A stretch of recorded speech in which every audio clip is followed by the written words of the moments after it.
I think what he took away from college was what I think colleges still look for, the ability to think, right? He developed his ability to think about problems and people and motivations, and I think that impacted business more than anything.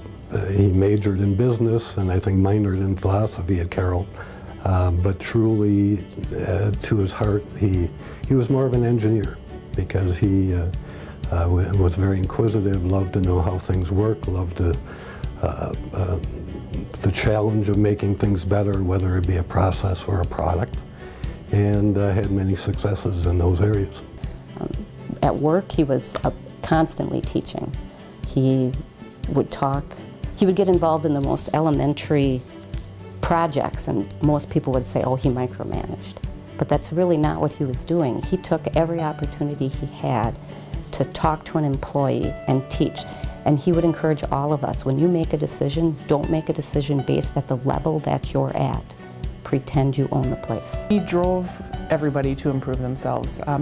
He believed in continuous improvement, innovation, doing things the right way rather than trying to cut corners. If you did it the wrong way, you learn from it and move on. If you learned from it, he was happy.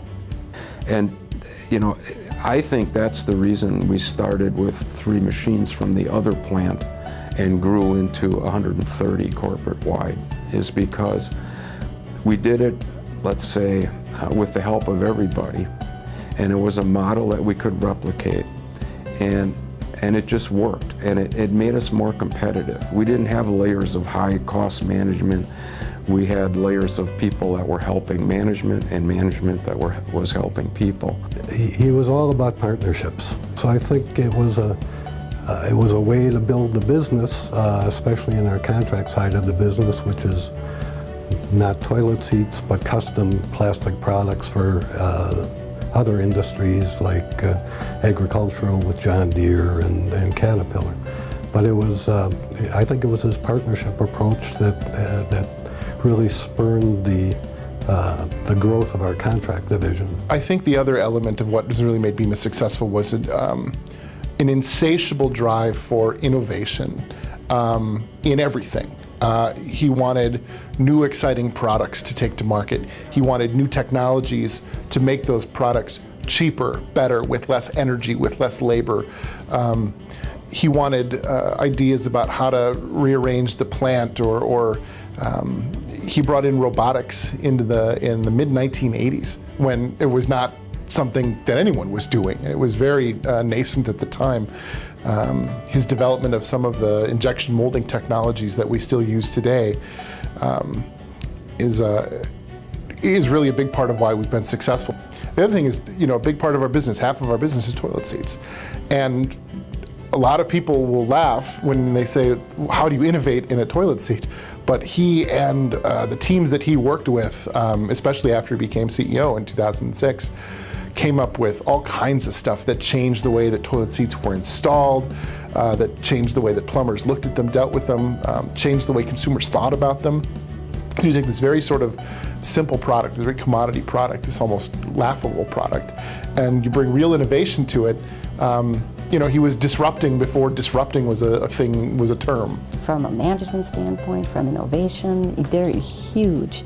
He brought the industry together. I mean, he really did. He encouraged collaboration on thought exchange, so getting materials developed. He would get all different resources together that would not have gotten together without him. He really liked a challenge. He really liked to innovate and create and do things that people said could not be done.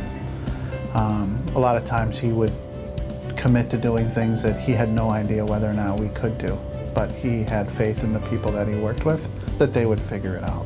Talked to me a lot about the people that worked here as being the reason that he did what he did, and the reason that he worked as hard as he did was not for himself or for a big salary or for a big title, but for people. I think that Carroll bestowing a recognition on Peter for what he has done is wonderful. It's clearly well-deserved. He worked his whole life to bring value to others. He wasn't much for awards and recognition, but he did appreciate when people would say, "Good job."